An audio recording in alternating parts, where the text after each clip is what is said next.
lot of people are unaware that Black men's betrayal first started in 1919. Quick little history recap. See, Black men were awarded the right to vote before white women, which in turn infuriated Susan B. Anthony because her racism really came out. And mind you, her and Frederick Douglass used to be friends. Frederick Douglass couldn't give two shits and a fuck as soon as Black men were awarded the right to vote, because he saw that misogyny wasn't as important as racism.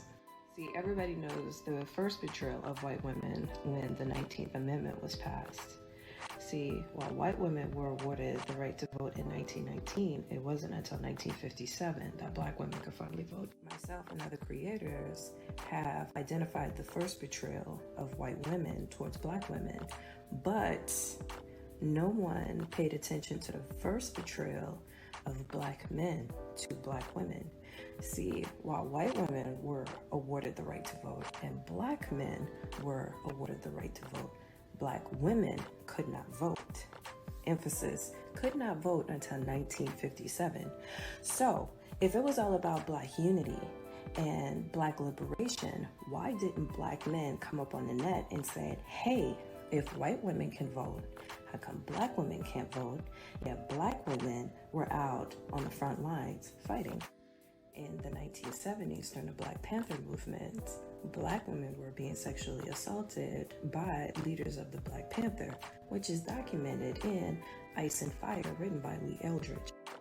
While Black people were on the front lines fighting for equality, fighting against the war during the Civil Rights Movement, Black women were still carrying the brunt of the labor while Black men were reaping the benefit. Whenever it came to women's rights or anything that was unique and specific to Black women, Black men were always quiet. It's like white women demand Black women to be out on the front lines fighting a fight for social cause. Black men are no different. Black men require the same thing.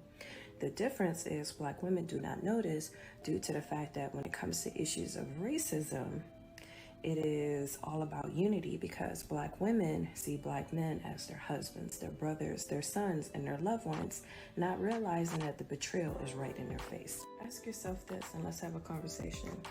Who continues to perpetuate colorism? Who started the angry Black woman trope in the media? Think about it. Who started the stereotype that Black women were not desirable? Think about it.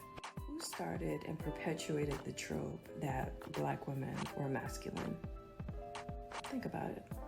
In 2002, there was an increased spike in the infant mortality and maternal mortality rate, where Black women were dying faster, 4 times faster than their white counterparts, but yet Black men remained quiet. Stay tuned for part 2.